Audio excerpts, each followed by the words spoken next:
Good evening. Welcome to the big story. I'm Regina Lay. I'm Gretchen Wall. And I'm Riza Diaz. Tonight's big stories. U.S. Defense Secretary Lloyd Austin lets slip that there's a little-known unit in Palawan manned by American service members. Task Force Ayungin is what it's called. What exactly is it, and what is it doing in Palawan?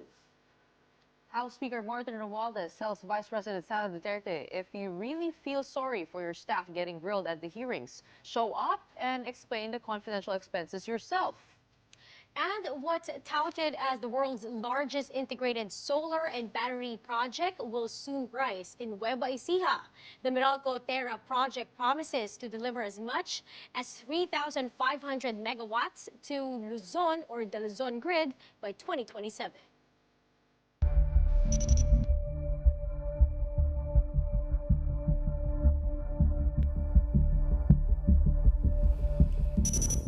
Just before he left the Philippines, outgoing U.S. Defense Secretary Lloyd Austin let slip something that there's a military task force with American service members operating out of Palawan.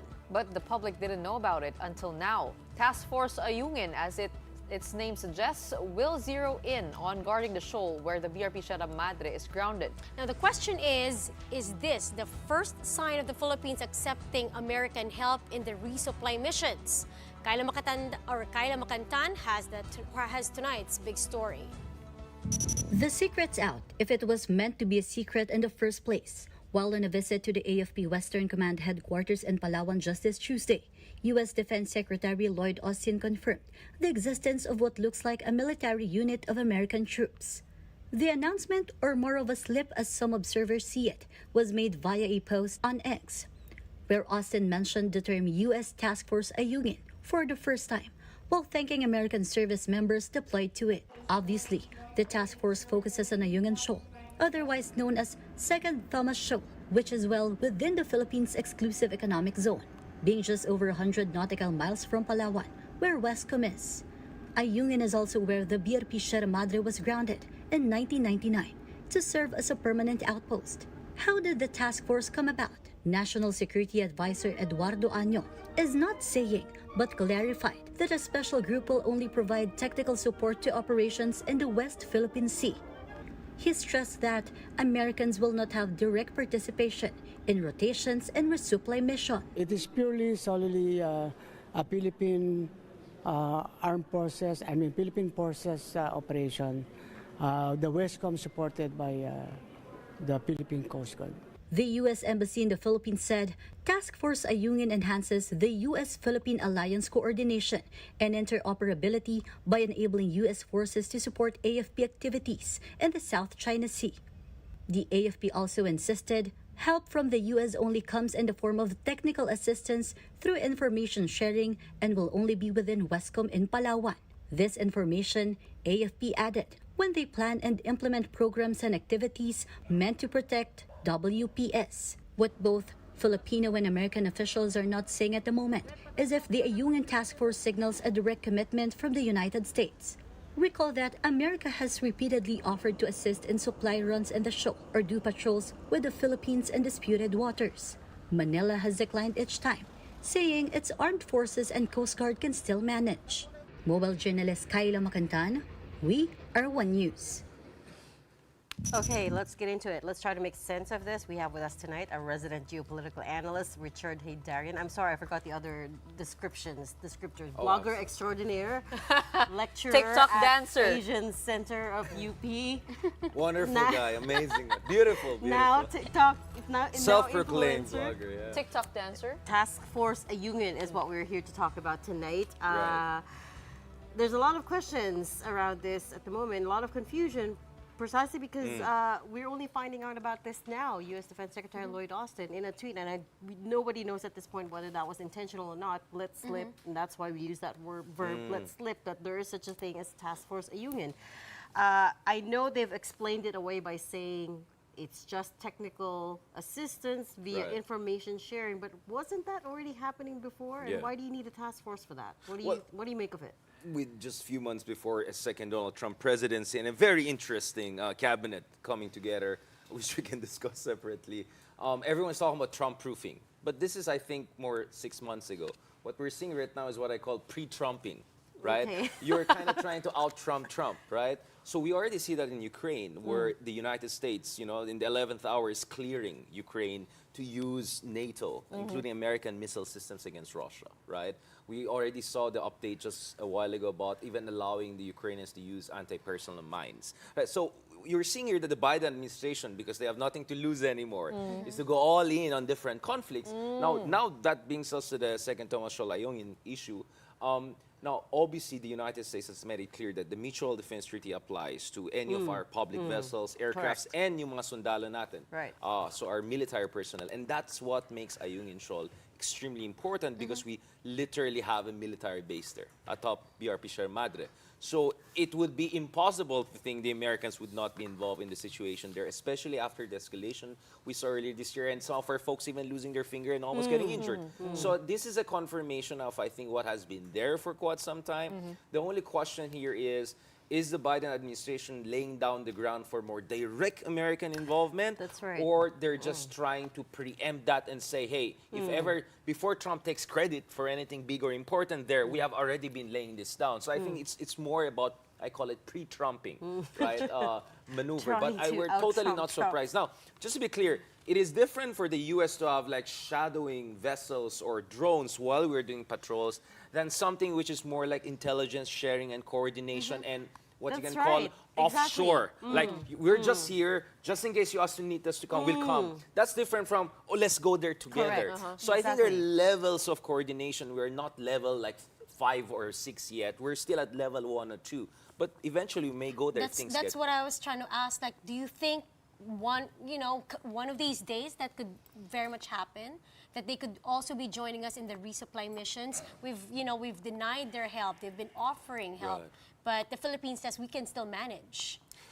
we could still manage back in the day, and I probably in theory we can still manage, but the reality is that the preponderance of force of China is a reality we have to deal with. And I think everyone is expecting under the second Donald Trump presidency, there'll be many colorful things we can talk about forever. But on the foreign policy front, if you look at Mike Waltz, you look at Marco Rubio, Senator Rubio has been a very good friend of the Philippines. He had an op-ed piece last year saying there's no way the U.S. can maintain its great power status if it loses key allies like the Philippines and access to important resources here. So I think everyone is expecting that there'll be more all-in. I don't know about Trump himself, but his team in terms of helping hawkish on frontline China. allies like the Philippines. And China will be important. Just the other day, for the first time in a long time, America no longer has any aircraft carrier in the Middle East. They're taking them out and they're putting everything here. So we're now very much at the front line. So yes, if China responds to that growing American presence focus with also growing muscle flexing, we might go to the next level. So I think when people look at the West Philippine Sea, they think this is it, this is the fight. But this is a 12-round, I always say, boxing match, and we're still in the early rounds here. And things can take many permutations, including how much Americans will be involved, right? So I think we're still in the preliminary phases. And for me, after 6 years of Duterte, after decades of not building our capabilities and focusing internally, we're now in this very learning curve mode, right? And in this learning curve, sometimes we feel we should do it more, sometimes we can get more help. But in principle, I like the fact that we're still front and center taking care of the situation because we don't want to look like America's pawns. Because the problem with that is that it just allows China to tell the rest of ASEAN or the region, don't help the Filipinos. That's They're right. just American pawns. That's right. So the visuals matters, but operationally, I'm sure there's certain details we are not privy to that may suggest that indeed the Americans may be more directly involved. If not, down the road, that could be the situation. What have you heard about this intelligence sharing command center Gisomia. Well, inside Camp Aguinaldo? What Yeah. exactly are they sharing? Well, the What Japanese and information? Koreans have something similar to the Gisomnia, which is essentially it allows for us to have very sensitive, high-level cybersecurity cooperation, intelligence sharing. But what I found interesting with the announcement from the DND a while ago is that it would also be a basis to facilitate more advanced acquisitions from America. As you know, one of the things we didn't discuss today is the Typhoon missile system. That's right. 6 months ago, we were even denying it was here. Then 5 months And ago, now we're there's a- saying it will not be here. And now we're talking about 3 months potentially ago, we buying said we it. want it here. Now we're saying we want to buy it. And now, well, yeah, well, there's That's other like questions Donald around Trump that. level Exactly. of whirlwind. So with all of these big developments, including, so you're talking about will we escalate in the, I'm saying we might escalate on all levels, including on the Taiwan question. You were in Mavulis. You know, we have bases very close there. Imagine if we put missile systems very close to Taiwan, right? Those kinds, that will, That's you know, gonna that- escalate things. That's So- going to so poke the talking Chinese. about yeah. the escalating it Yeah. and invoking possibly the Mutual Defense Treaty, I've always been wondering, because for us to get some real help on the ground, it has to go through Congress, the U.S. Congress, right? How about in the Philippines? If we get caught in the Taiwan problem, the conflict there, what would it require? What process would it require for us before we go to conflict or be involved in conflict? Well, first of all, Mutual it's se- mutual defense, not mutual offense treaty, right? So I think sometimes we think, when you say mutual defense treaty activation, this is it, let's go war. No, actually, there's step by steps. If you read actually the text, Kasi armed attack din. You have to qualify what an but, armed attack but is. if you look at it in the MDT text itself, not forget about the guidelines and all, it's very clear that first of all, mag-uusap tayo. Opo yung mga generals natin, general That's nila, right. mag-consultation tayo. Now, inevitably, the Congress, others have to come in. But we know in the case of U.S., for instance, on issues of foreign policy, there's tremendous amount of deference to the president, especially if it's Trump and everyone is Republican, with trifecta and everything that we predicted correctly the other week, right? So I think there will be significant leeway. And let's not forget, there's bipartisan consensus against China, which is good for us, if God forbid we reach there. But as I said, MDT doesn't mean all-out war agad. It just means you activate a start the set of discussions. procedures Yeah. that may end in a military response or not. And then, by the way, kasama din dyan, we can take it to the United Nations Security Council, right? So, so it's not the nuclear option, fine. It's just the beginning of the final resort sets of steps, right? So, for me, when you say invoking mutual defense treaty doesn't mean let's go to war, per se. There are many steps before that. Nevertheless, on the Taiwan question, I know I'm more or less isolated on this issue, but I love Taiwan and all of that fantastic food, great people, amazing people. I stayed there as a visiting scholar lot of back in the day. chips. Taiwan fellow, lots of it. It's But my vital point in the is, semiconductor supply hinay-hinay chain. lang tayo. One of the things that I'm worried under the Trump administration, I'm talking about the administration, not Trump himself. No one really knows what Trump will do himself. But in the administration is that it might make it more difficult for Philippines to hedge its bets. We literally had Elbridge Colby, one of the top guys in the Republican Party here, who said something like, half measures are dangerous. Meaning, hindi pwede pahapyaw-hapyaw. Medyo China ka, medyo US. Right. Sabi niya, you have to make decision na. So, baka kasama dyan is, medyo ma-pressure tayo na, Pilipinas, katabi niyo yung Taiwan, alay niyo kami, hindi pwede kanya-kanyang diskarte dito. So I really hope the BBM administration gets the most out from US on West Philippine Sea, but make sure we don't get over-involved on the Taiwan issue. The We gotta burden be should be more careful. on Japan and US who are more capable. Because we're so behind the curve, we're still catching up. Imagine kung ma-stretch tayo on Taiwan, West Philippine Sea, ang dami pa natin bagyo sa Catanduanes, like... And now we want to you buy have- Typhoon exactly. missiles. So That don't might be used as a overcompensate. leverage Yun nga, against us to get something from exactly, us. And don't give China excuse or others. And at the end of the day, if God forbid something crazy happens, we have 250,000 Filipinos to evacuate there. And China may have a say if you can safely get those people across. Now, I'm not saying let's appease China. I'm not saying let's throw Taiwan under the bus. I'm just saying don't overpromise when you still have to get your house in order. We are still dealing with the Ayungin issue and you want to be 100. So what I'm saying, when it comes to Taiwan, maybe just mathematically, 60% US, 30% Japan, 5% Australia, maybe Philippines 2% of the burden sharing, right? Practically because our bases are close to there, right? So what I'm saying, go for minimal involvement on Taiwan, but still helpful. Go for maximal assistance on the West Philippine Sea. Here's Play hoping that they game. see the math that Right. way too. But Right. Or they unfortunately, hear that I'm not out. going to be the negotiator with Donald And Trump. we do know Trump is transactional. Yeah. Quite transactional. But Sorry. not granular, so I don't know. I don't know. He's gonna will leave figure it out, to yeah. his team. Yeah. Union, let's come back to a union. Obviously, we've had a string of officials try to respond to what Secretary Austin tweeted. Right. The U.S. Embassy here said, this task force, and I believe we have that graphic, enhances U.S.-Philippine alliance coordination and interoperability by enabling U.S. forces to support armed forces of the Philippines' activities in the South China Sea. And then it goes on to say, this initiative aligns with multiple lines of cooperation. If we could just roll, there you go.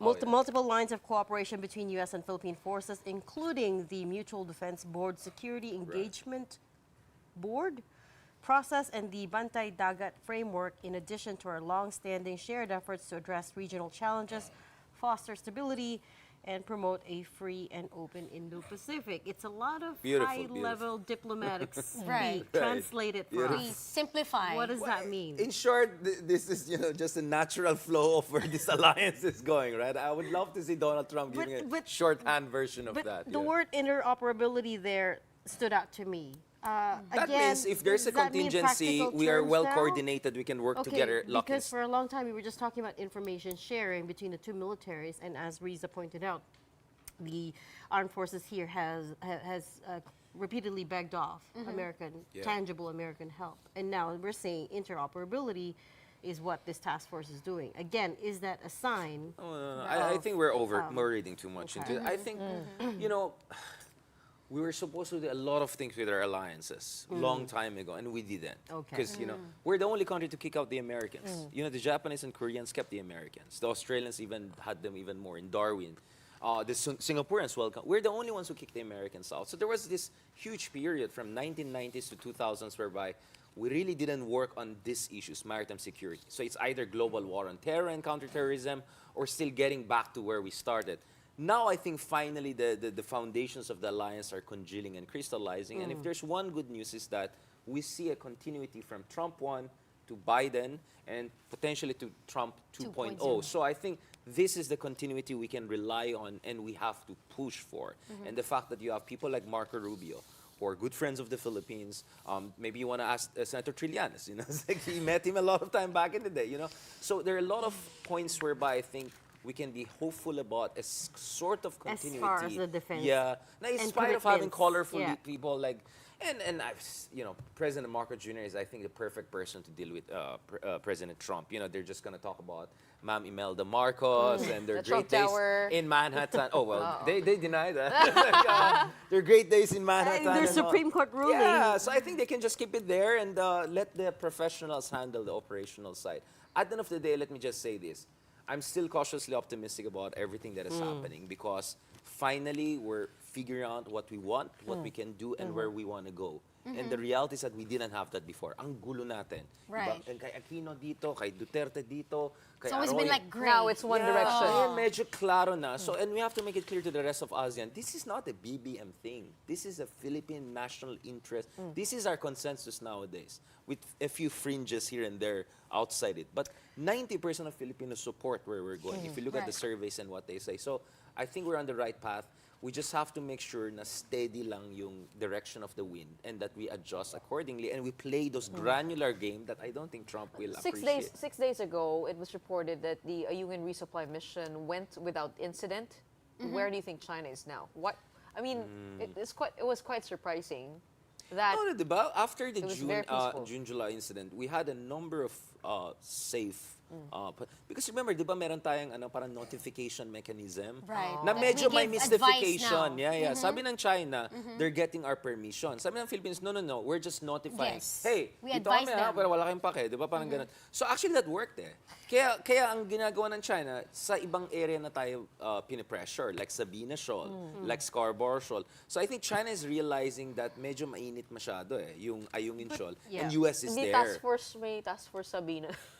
Maybe they're we don't know. In the next Yeah, coming no. days, you Sabina, don't we know. don't have a military presence there. Yeah. Kung sana we did that in Scarborough. Ngayon mo makita yung hindi natin nagawa. If in the 1990s, we did the same thing in Second Thomas Shoal, di sana nag-ground din tayo ng isa pang old ship, naglagay tayo ng tao sa Now it's Scarborough too Shoal. late. Walang takas ng US kasi they're obliged to help us. So this means talaga, you have to take the strategic initiative. So the Ayungin Shoal, kudos to President Erap. If there's one thing he got right on foreign policy, is to ground that rusted ship because now at least we have something to defend. By So the way, kudos to Erap. the decrease in presence in Chinese ships also due to bad weather. I spoke to Commodore J. Right, Tanialia about right. it. Don't forget, there has The been many a string, typhoons. Oh, string it is of December. cyclones. No, That's November, right. December. He pointed to bad weather as well. And as maybe in 30 years with climate change, our problems will be solved. Everything will be under the water. But now That's that very there's no possible. more typhoons, the number of Chinese vessels could Maybe increase that solves again. all our problems. But yeah. also, That would work to our favor. the GSOMIA has clearly angered Beijing. They have said as much. They've even threatened to pursue, what was the term? Necessary measures to Yeah. retaliate What do we make of that? Isn't that just serving to poke the bear once Well, again? there's always going to be diplomatic rants, and all that means it's something important. But remember, the other thing we said is this will be also our model with other like-minded powers and countries. So South Korea, Japan, Australia, France, Germany, England. So this is the beginning of a new chapter. So China is realizing this is no longer a 1-2 punch with the Philippines. It's the Philippines networking right and left. So we have a very hyper drive mode of diplomacy, defense diplomacy, which is not just U.S. I mean, Kudus, one thing I think we are getting right nowadays is that it's not all about the United States anymore. The U.S. element is very important, 40% of the picture, but 60% of the picture is everyone else who's getting active on this. You know, I've been going around from Germany to New Zealand to Tokyo. I'll be in India soon. You know, so everyone is interested to build relationship with us because they see us as a kind of a pivot state in this part. Not frontline, that's Taiwan, unfortunately, but we're a pivot state. So just keep on building on that. And I hope even when Trump comes in, we emphasize we're a key ally, but we also have our own mind, Right. our own strategic autonomy to protect. What do you see on the economic front? We do know, like today it was reported that it's 59 peso to a dollar. The dollar is very strong. As Lowest. an initial reaction to President-elect Trump, but some analysts say that the honeymoon phase might be over Yeah. once Trump gets in position and puts all of the tariffs on Chinese goods. I mean, what do you see happening Yeah. on that front? Is it going to be an economic war? How are we going to be affected? Yeah, the people we have to watch are people like Lighthizer, the former trade representative of Reagan and Trump 1.0. They have been saying things that should really make you worried, that this could be 60% on them and 20% in Japan and everyone else, and that the reality is that there will be no free trade agreement, whatever, with U.S. most likely under Trump, right? The Indo-Pacific Economic Framework that Biden negotiated out. He also nixed the Trans-Pacific Partnership Agreement. So if you're expecting some new big free trade deal, you have to worry. If you're Vietnam and some of the countries have huge trade surplus, you have to worry, right? I think it's only Singapore in this region who doesn't have huge, in fact, they even have deficit with the U.S. So all of us should be worried to a certain degree, but I think Philippines is at the lower ladder in terms of, lower rung of the ladder in terms of trade. So my suggestion, and I hope folks will at least listen to me on this issue, is then push for strategic investment from a national security standpoint. We have the second largest nickel reserves in the world. It's one of the few nickel reserves in the world that is not dominated by Chinese companies. You go to Indonesia, you go to Chile, you go to Sub-Saharan Africa, from nickel and cobalt, everything are Chinese company. Electric cars, everything is Chinese Right. companies. So we should offer ourselves as a safe haven, China-free investment destination, and hopefully, Rich. if we're going to get Yeah. involved in Taiwan, also get more Yeah. investments on semiconductors. I come from Baguio. We do Texas Instrument Yeah. forever. We can do more sophisticated packaging design, in fact, production of semiconductor. So yun ang pwede natin gawin in the name of national Yeah. security. Rich, sorry to interrupt you there because the headline just dropped whilst you were talking. The ICC has issued an arrest warrant against Prime Minister. No, relax. Okay. Netanyahu. Prime Minister, Netanyahu. Israeli Prime Minister Netanyahu, Benjamin yeah. Netanyahu, which we were talking about last time you were here. We were saying that they couldn't even. That case has been months in the Yeah. burner. They couldn't even issue a arrest warrant, but here we are. It's finally here. I don't know what the Well, there was implications an are. announcement earlier that they rejected questioning of the jurisdiction of ICC by Israel. So I think that's we, possibly so I'm could not happen surprised. here That's why as you saw my well. face. I was not so. I even know where is this going. But I really don't know. I mean, I hazarded to say something on ICC earlier. I don't want to get burned again. But what I can say is, it can go either way because Israel is an important, influential country. U.S. will is. stand by It them. is. Maybe Trump will even threaten sanctions. Karim Khan, the prosecutor, is facing certain allegations. So one school of thought, I think Justice Carpi, among others, have said that we might see some delays in the ICC because they have a lot of other things to handle. But I think people like Senator Trillanes are confident that, including in He this case, still we is. see That's right. that the machine keeps on grinding Yeah, on. So exactly. actually, Because Karim Khan if is- you're Duterte's, if they're willing to go against a sitting head of state, a very powerful country with the backing Exactly. of U.S., who are you? I mean, get no it. offense That's in right. comparison to them. So to think ICC will be scared of you because you make some grants Exactly. in some congressional area, Exactly the I don't know. So implications invite me here. for a. That's another conversation. Yeah. That's I'm another controlling conversation. myself. That's yeah. right. That's right. Okay, we'll see where this Interesting takes. And by the times. way, Karim Khan is also the same prosecutor investigating the Duterte drug war. Absolutely, So yeah. we'll He's the see chief where that prosecutor, goes. so yeah. Exactly. Thank you so much for your time, resident geopolitical analyst Richard Haydarian. Beautiful, beautiful. Well, Chinese spies have entered the Philippines through POGOs. That's according to Senator Risa Ontiveros. She says she will disclose the information when her Women and Children Committee holds its final POGO hearing next week, November 26. Ontiveros also says some POGOs are now being advised by Philippine government officials to pose as legitimate businesses like BPOs and restaurants so as to evade detection. May bagong impormasyon po tayong nakalap, lalo na sa pagkakaroon ng mga espiya ng China dito sa Pilipinas sa pamamagitan ng mga POGO. May mga government officials pa na nagpapayo sa kanila ng mga ganon. Bago na lang kayo ng forma, at least legally, bilang mga simpleng BPOs lamang. Pero nakatago sa loob nun ay mga POGO operations pa. Na sila mismo nagpapayo sa mga POGO operators na lumusot sa ganoong paraan. Pero pinablicize ko na kaagad para mag-serve ng warning. Kung totoo yan at alam nila kung sino sila, tigilin nila yan. Ontiveros says they will aim to tie up loose ends next week, including reforms needed to close the gaps in President Marcos' executive order banning POGOs. Expected to attend that inquiry are alleged POGO players Alice Guo or Gua Ho Ping, Cassandra Lee Ong, and Tony Yang. Up next, House Speaker Martin Romualdez calls on Vice President Sara Duterte to face the music and attend the hearings on her use of confidential funds. We'll be speaking with Congressman Jonathan Keith Flores about this when the big story returns. Keep it here.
You're watching the big story here on One News.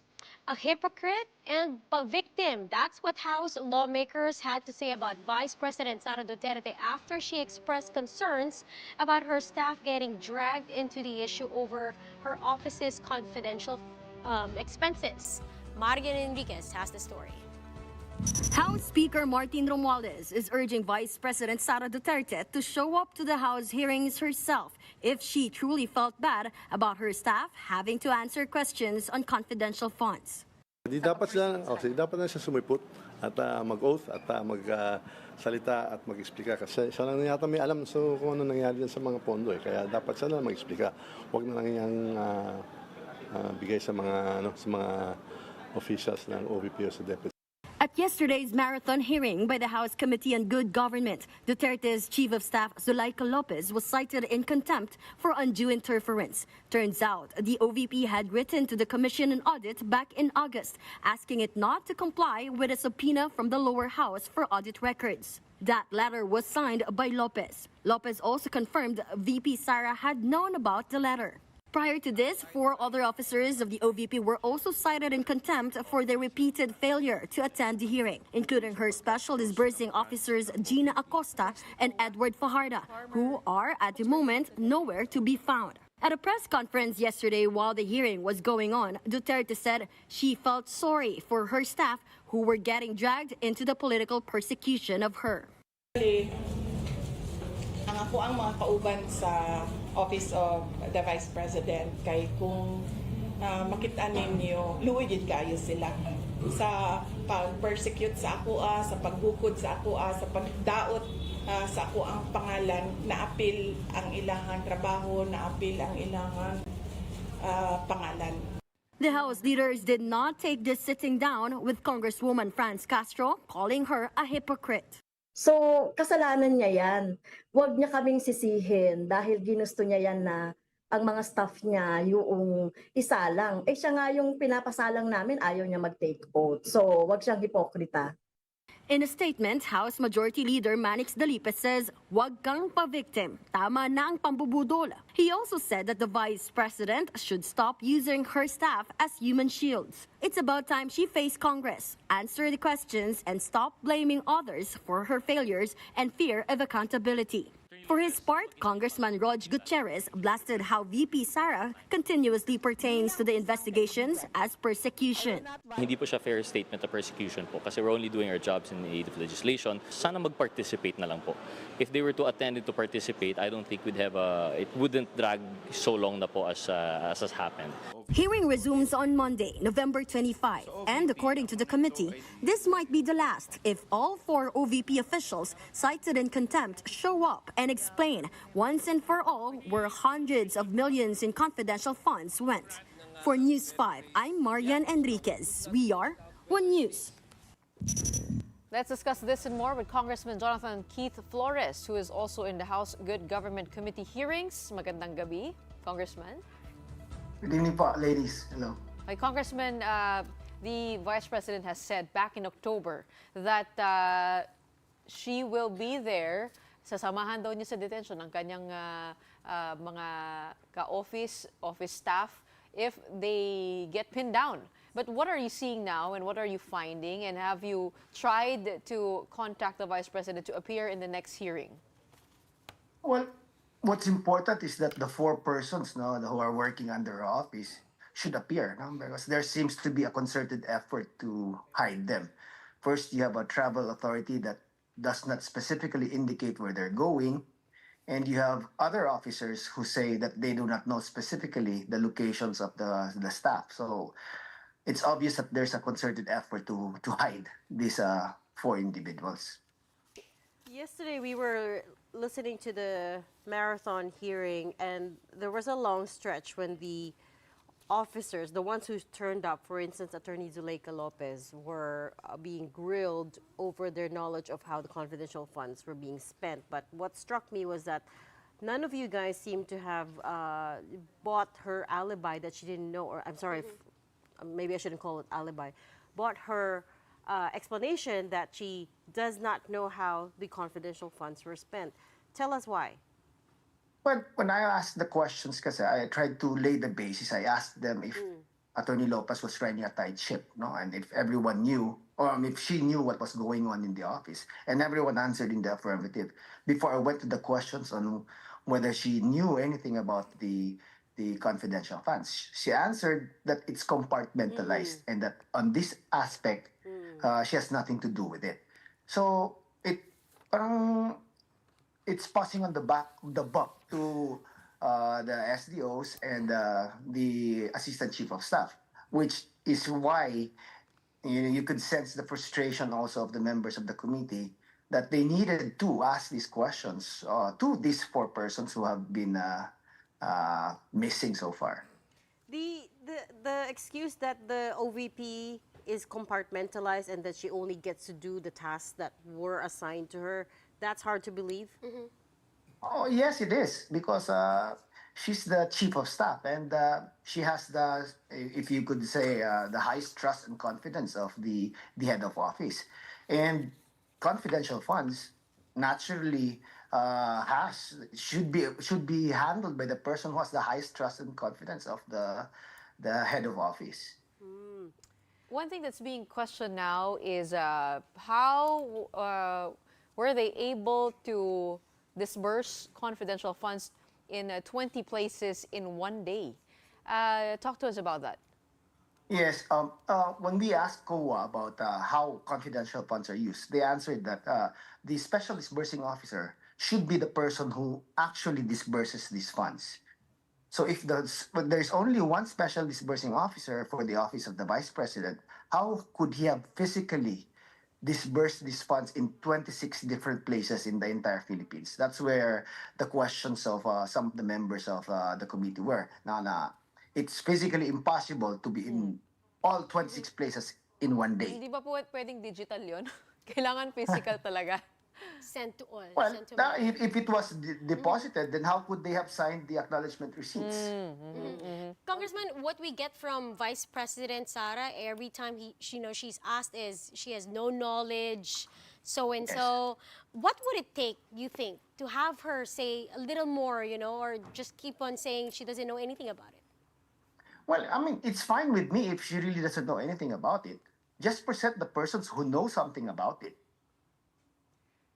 And Roselyn Sanchez, the OVP Director for Admin and Financial Services, has named 3 people who have knowledge over the confidential funds, one of which is the Chief of Staff, Zuleika Lopez, also Gina Acosta, and the Vice President herself.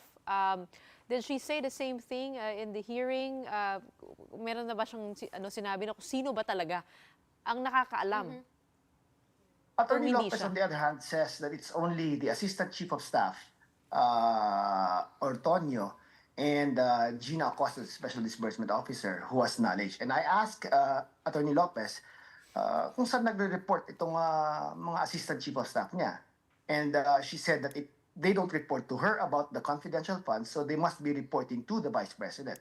So if we take that together, then there should only be 3 persons who know about the disbursements of the confidential funds. That's Gina Acosta, the Special Disbursement Officer, that Assistant Chief of Staff Ortonio, and the Vice President herself. At the same time, though, the crux of the problem is the questionable acknowledgement receipts, right? Before you guys dug up see Mary Grace Piatos, which we can't say with a straight face to this day. And then now there's Cocoy Villamin with the signatures that are, the signatures say the same name, but the strokes were very different. Obviously different. Right. And these are across 4,000, is that right? 4,000 acknowledgement receipts that you guys poured through? I don't know the exact number, but there were a lot. And another thing that you should that's important is that this Cocoy Villamin guy appeared in the acknowledgement receipts for the Office of the Vice President and that of the confidential funds for the Department of Education. So yung acknowledgement receipts, so they're problematic. And you're doing all these hearings in aid of legislation, right? We're getting also the sense that should COA not have had a bigger hand in this? It feels a little bit like their role is becoming just administrative, more ministerial than anything. Should they have accepted those acknowledgement receipts in the first place? This should be the outcome of this hearing. That we will be able to make a new law regarding the use of the confidential fund. Now, it's not going to be as easy, although make it easy pa rin, but at the same time, make it more easier to account for where the money went. Because I'm saying it should be easy pa rin because the person disbursing it should have the leeway to use it because it's confidential in nature. But at the same time, the accountability part should also be securely established para hindi naman mahirapan yung COA to go after the persons who misuse the said fund. There's a report that says that millions of confidential funds were taken out of Land Bank via duffel bags. What is the process? Ganun po ba talaga? Talagang kailangan in cash? Kailangan ba lahat-lahat sabay-sabay? Because if you take a look at the whole process, parang it's a little bit dubious. Pangalawa, is it that easy to take out money without justification or auditing or checks and balances? What kind of checks and balances should be or could be in place? I mean, taking a look at the whole process of it, bakit ganun kabilis at ganun kadali? From the testimony of the Land Bank representative, yeah, it was they took it out using 4 duffel bags, yung 125 million. And ang issues kasi dito is that there's only one special disbursing officer. Kung ganun kalaki yung fund po na gagamitin nyo for confidential fund, and it's going to be dispersed to different places, to different people, then it's best to have several special disbursing officers para hindi lang all lumped into one person. In fact, when we questioned Attorney Sanchez about it, where the money was placed, it's parang questionable nga din if it was placed in the office, if it was taken somewhere else. Kasi they said that they didn't have a safe that's big enough to contain that 125 million in the office. So you just won't keep 125 million laying around in the office in a drawer or something, di ba? Parang there should be a more established siguro protocols, no, on how and where to use this money. Kasi nga it's open to abuse. Yeah. And then just very quickly, Congressman, we have about 30 seconds. Could I just have you react to Vice President Sara saying this is all political persecution? It's never persecution. Never persecution. Never. Congressman, hahabol ko lang din, ano? Meron na po bang nag-volunteer ng information kay Mary Grace Piatos? Up to now, wala pa rin. Wala pa rin, okay. We'll ask for more updates on that in the next opportunity that we have. But in the meantime, thank you so much for joining us on The Big Story tonight, Congressman Jonathan Keith Flores. Well, up next, we'll take you inside the groundbreaking of the largest integrated solar and battery storage facility in the world, which is going to be hosted right here in the Philippines. The details when The Big Story returns. Keep it here on One News.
You're still watching the big story here on One News. A 200 billion peso solar farm has broken ground in Nueva Ecija with the ceremonies led by no less than President Bongbong Marcos and Meralco Chairman Manny V. Pangilinan. This facility, Marcos says, will put the Philippines on the map as a leader in renewable energy. Kari Cantor has the story.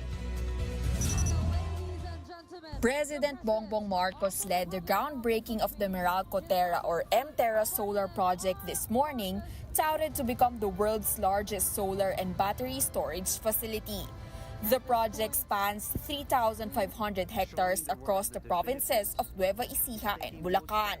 It's a hugely impressive project by any measure. Once fully operational by 2027, the facility is set to deliver up to 3,500 megawatts of solar power to the Luzon grid thanks to 5 million solar panels. It will hold up to 4,500 megawatt hours of battery storage.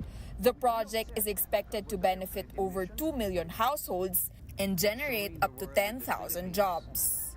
The Terra Solar Power Project is designed to address two critical challenges of our time: the surging demand for electricity and the pressing need to shift to renewable and sustainable sources of that energy. This landmark project will put our country on the map as a leader in renewable energy. Meralco Chairman and CEO Manny V. Pangilinan echoed this, saying the carbon emissions that the facility will cut are equivalent to pulling 3 million cars off the roads. We will deliver 4,500 megawatt hours of clean energy, enough to power 2.4 million homes and eliminate 3.6 million tons of carbon emissions annually, the equivalent of pulling 3 million cars off our roads. The Philippines is not only keeping pace with the global energy transition, but more so we express our intention, the Philippines' intention, to lead that migration from thermal to renewables. The Philippines has set a goal of increasing the share of renewable energy in the energy mix to 35% by 2030 and up to 50% by 2040. Though the country has ample solar, geothermal, wind, and hydro resources, these have been hard to convert to baseload energy. So the question is, will electricity prices come down once M-Terra is able to supply power to Meralco? Palagay ko, pag-operate nito, malaramdaman na ng mga consumers. President Marcos called on all government agencies to ensure the timely completion of the project, especially in light of the string of cyclones that the country just suffered. He also said the 200 billion peso investment in the facility demonstrates confidence in the country's economic potential. Over the next decade, it is poised to generate nearly 23 billion pesos in financial benefits, resources that will pave the way for even greater progress. A 13-kilometer, 500-kilovolt transmission line will connect M-Terra to the main power grid. Reporting for News 5, Kari Cator, we are One News. Very exciting project. Very promising. I was there a while ago hosting that event. I was gonna say, and you know all about it because you hosted it. Yeah, correct. So it is poised to be the largest solar farm, and a while ago was, are you going to plant crops underneath the panels? So you could still use the land To make underneath. use So, of it. sabi nila, for now, just around the panels. Yeah. But parang napaisip sila kanina. That's an might be a idea good that you idea. suggested. Kasi merong mga agrovoltaic crops that can be Grown. like herbs, like Right. mushrooms. Pwede. Yeah, that's But right. this is That very one such thing can be exciting. under shade. And will definitely help us with our supply of electricity and power, especially in the Luzon grid. Great so news. more power. 1 million cars off the road to Fantastic. correct that 3 million figure. Well, that's the show for us tonight. Well, we are One News, all sides, all the time. Thanks for tuning in. Have a good night. This is my last episode in a while because I'm going on fellowship. Congratulations. But yes, we're stay excited tuned. for you. Stay tuned for our pasalubong. Nagilas But game! also, the Gilas game, because coming up is play-by-play with Andre Felix and Cheska Liton Calao. As always, what do you have, guys? Parang nabulol ka dun sa play-by-play kasi pasalubong. Inenda nga niya yung linya ko, pasalubong binasa ni niya. Reg siya. But thank you and happy weekend and happy Friday and have a safe trip, We're gonna miss you, Reg. Yes, Thank we're gonna you. miss you, Reg. We'll see you next year na, no? Next year na. 2025 Wow. na. Oh, but thank you, Gretch. Thank you, Reg. And thank you, Riza. Gilas up 4, 5 minutes left in the fourth quarter. We got live updates of that Gilas Pilipinas match against New Zealand at the Mall of Asia Arena for the FIBA Asia Cup qualifiers, plus a big victory for the Signal HD Spikers to go up 2-0 in the PBL All-Filipino Conference. And in the end,